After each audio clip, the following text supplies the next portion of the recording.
Hey guys, Allie here, long time no see. I'm sorry for such a long delay between this episode and my previous one for Open Book, between a laptop crash, moving back home from school for the semester ending, as well as just other various things, as well as a lot of laziness on my part is really what's to blame there. But I am back for this month, hoping to really recover some ground from the past 8 episodes that have aired since my last video on Open Book, as well as to get on top of the second Stephen Bomb that is upcoming for the week of June 15th through the 19th, so really stay tuned for that. I'll probably do a similar episode or video that I did for the original Stephen Bomb, where I'll just sort of compact all the episodes and break down my favorite moments from each of those, just because it's so hard to do an episode by episode breakdown with those like week-long bombs. It's just so much at your face at once. But hey, it's really exciting news, because that's sort of a much earlier break in the hiatus than a lot of us were anticipating. But following that, of course, after those 5 episodes premiere from the 15th to the 19th, there's no word on when any future episodes will be airing, so just, it's really important to be a part of Stephen Bomb, so, exciting. So yeah, so today's sort of reaction is focused on Joyride, which was an episode intended for the second season that aired during the second season, which is obvious. You can see the gems throughout the beginning of the episode are picking up rubble from Peridot's ship, and Stephen displaying some really interesting feats of strength there, lifting up some really big pieces of the ship. But also you can sort of feel a friction between Stephen and the gems right off the bat, between sort of his gem responsibilities as well as just sort of his needs and wants as a human. As I always say, Stephen is really a bridge between the human world and the gem world, and sort of over the course of this entire episode you really saw the sort of dichotomy of what it means to be a gem and be responsible, and what it means to be a human and just sort of be carefree and naive about what's really going on in the world.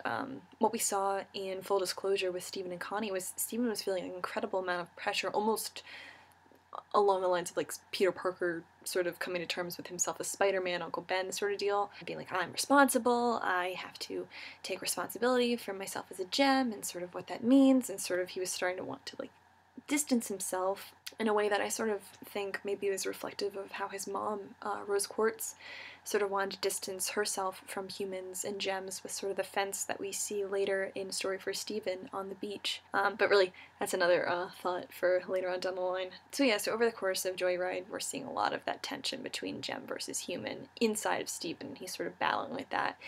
And we get to sort of see Stephen blow off a ton of steam with the cool kids, which is just really fun. Not only because they're not just your typical cartoon or even just children's show teenagers who are aloof and don't care and are angsty. They're really considerate of Stephen's feelings and really value his input to their little group. And they're also just really thoughtful in sort of trying to help Stephen work out his pressures and his stresses from being a gem, even though they don't quite understand maybe everything that's going into it, despite how Stephen sort of very bluntly explains it to them in that little car scene that sort of leaves them all like, I love that scene. It's ridiculous. Like, I might be my mom? Poor Stephen. And so this sort of just stress relief sort of comes to a head with the cool kids and Stephen finding Peridot's escape pod, obviously confirming the fact that Peridot made it to Earth. So where is Peridot? I don't know. We'll have to find out in a future episode, because that still has yet to be revealed in what we've seen following this one. So yeah, so they find her escape pod, and sort of with the cool kids' encouragement, Stephen and the others sort of funk around with it and end up getting him in a bit of trouble with the gems once the ship sort of activates and sort of acts on autopilot. So Pearl, Garnet, and Amethyst sort of all flock to the scene following the escape pod acting on autopilot and sort of just going way out of control in an almost a scary, not almost, it really was scary, because you don't know how they're going to get him out of that. Because the visor is shielded over the escape pod, they can't tell that it's Stephen inside, and it's only until Jenny stands up to Garnet, who's about to absolutely just maul the escape pod, that they're able to really sort of take a step back and realize that, oh my gosh, Stephen is inside. And from that, it's really great to sort of see the cool kids once again stand up for Stephen in front of the gems, almost in sort of a vicarious way. The cool kids have been discussing with Stephen sort of their own parental and just personal problems with being a teenager and sort of just existing in a almost adult but still child kind of way, in a similar way to where Stephen is dealing with being a human but also a gem. And so they sort of release their tension as well in sort of talking down the gems. And as a result, you know, Steven gets ungrounded, which is kind of nice. Another cool fact that we learned from this episode is that Yellowtail, Onion's father, is also Sour Cream's stepfather. And there's a little bit more later on down the line, again, with Story for Steven, that we sort of find out through Marty and Vidalia and things like that about Sour Cream. Sort of, it's alluded to. There's never any, like, verbal confirmation, but again, we'll get there when we get there.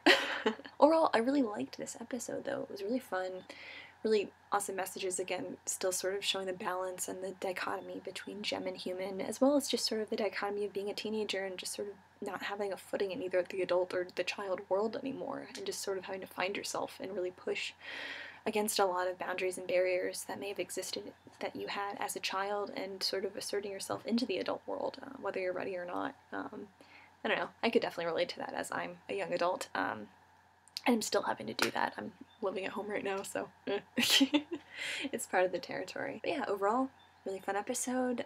Really looking forward to discussing in my next video the Say Uncle episode, which is the crossover with Uncle Grandpa and Steven Universe.